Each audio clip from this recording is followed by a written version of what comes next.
Brainerd, Minnesota, and it's Saturday, June 17th of 2017. It's the day after the Philando Castile, the decision against Officer Yanez that he came out with no charges. And so this is a anti-police brutality vigil up here in Brainerd, Minnesota. And again, we're at this famous location by this big Rapunzel Tower and the Sawmill Inn. Hi, Kat. Hi. Why'd you come today? Because I think shooting a man that, from an officer that he didn't even see the gun was wrong, and he should have given a chance without just blowing 7,000 times or whatever into someone. Thanks for coming, Kat. Doug, tell me why you came today. Came today because I just thought that the jury's verdict, acquitting Officer Geronimo Yanez for killing Philando Castile was totally wrong. Wait just a minute. Anyway, I thought the jury's verdict to acquit Officer Geronimo Yanez in his manslaughter trial for killing Philando Castile was totally wrong. The evidence was overwhelming that he killed Mr. Castile without justification. He didn't have to do this. Mr. Castile was a good, hard-working person. I mean, for crying out loud, he had a 4-year-old girl with him. He volunteered the fact he had a gun, which he didn't have to. And he gets shot down 5 times. I mean, Officer Yanez emptied his gun into him. Oh, excellent. And the thing is, it was just disgusting. So much evidence. I don't know if you have time for all my thoughts here, but the fact that Mr. Castile, as he lay dying, said, I wasn't reaching for it. That's what they call in legal terms a dying declaration. That's usually taken pretty seriously by the courts. Right. The fact that he was shot in his right hand, and yet there was no damage to the gun. If he had a gun in his hand, would there have been damage to it? The fact that the first responder said that when they put Mr. Castile's body on the backboard, they had to dig deep into the pocket, to retrieve his shorts pocket to retrieve the gun. The fact that Officer Yanez never mentioned gun, either on the squad car video or on Miss Reynolds, Mr. Castile's girlfriend's video when she was taping him and that went on Facebook. He never said, ma'am, he had a gun in his hand, he had a gun. No, he said he was reaching for something. When he was talking with his supervisor, he referred to it. He never said gun. When he was interviewing with the Minnesota Bureau of Criminal Apprehension, that's the state's version of the FBI, basically, all he said was, he said that he saw the barrel of Mr. Castile's gun, but on the jury stand, he said he saw the, grip of the gun, the gun handle. I mean, he contradicted himself multiple times. I mean, the bottom line is there was no justification whatsoever for this killing. Officer Yanez was totally out of line. He was confrontational almost from the get-go. He should have waited to see what Mr. Castile was reaching for. In almost all likelihood, he was reaching for his billfold so he could show him his concealed carry permit. But even if he had pulled out a gun, he should have said, drop it, sir, drop your gun. Instead, he just fired his weapon into him and killed him. And just disgusting. I thought the jury would convict him, or at the very least there'd be a mistrial, but to think that there were 12 jurors who would have acquitted him, I'll go on this side. It was just wrong. And that's why we're here. Robin, the thing is, I was hoping we wouldn't have to do this vigil. I was really hoping the jury would convict Mr. Officer Yanez, or at the very least, there'd be a hung jury, so he would be tried again and hopefully convicted. But no, it's wrong.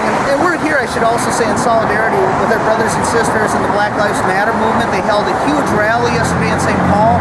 And what was really neat, if you look at the photos of the Star Tribune, people of all ethnicities, you saw white people, black people, Asian people, Latino people, young and old. I mean, it's really an incredible movement of good people. Yep. Yep. So, no, our hearts are with them, and if any of them are watching this, we're with you. We support you. And we want things to change. We are sick and tired of police officers killing people without justification, getting away with it. This is some information I got off of Facebook today.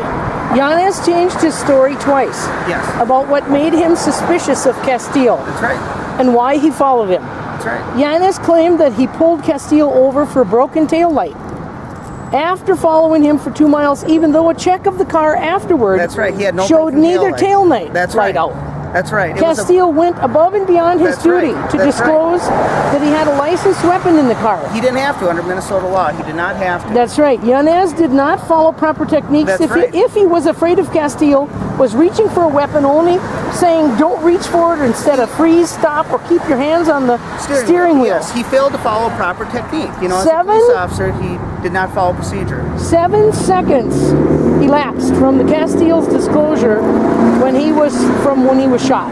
And how can you make a decision in 7 seconds? 7 Yeah. seconds. It's just disgusting.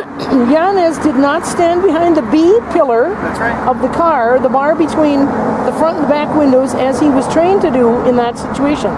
Yanez changed his story 3 times Yeah. about whether he saw a gun That's right. or not That's before right. the shooting. That's right. A primary responder said he witnessed an That's right. officer having to dig deep into Castile's pocket to take out the gun when Castile's body was transferred to a backboard. And see, Robin. And yet he's still not guilty.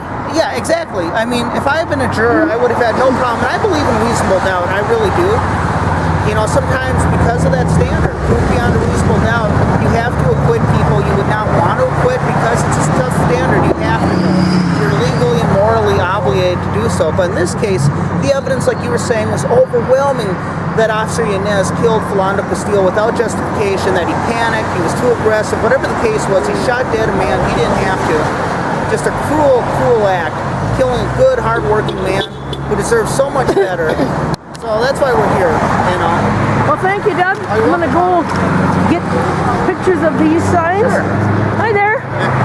Why did you come today? It's important. It's important because Everybody's life matters. you're right.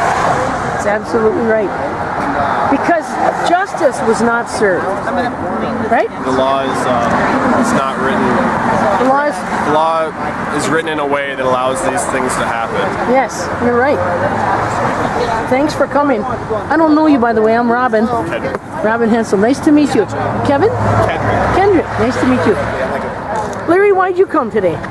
Just outrage over the verdict in the Yanez case that another killer cop who's egregiously violated the human rights of a decent person, that a police officer that's supposed to protect the public attacks, brutally murders a person and walks free. It's outrageous. You're absolutely right, Larry. Thanks for coming. Can I squeak by here? Yep. Cody? Hi. Why did you come today? Just solidarity, the Black Lives Matter movement, you know. Thanks Yeah. for coming. Yeah, Appreciate it. thank you for coming.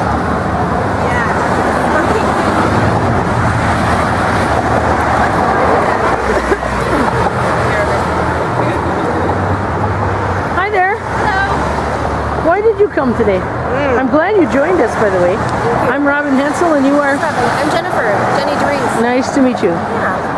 Well, I was very upset about the verdict yesterday. He seemed like an extremely innocent man, and I think we have a lot of work to do in Minnesota to face our racism and the fear that we feel for black men. You're absolutely right. Thank you so much for coming out.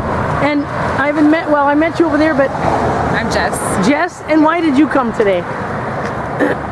I was pulled over a couple weeks ago, and the officer checked my car seats, was really sweet and didn't get a ticket, of course, and checked my car seats to make sure they were properly installed, and a black man is murdered under very similar circumstances.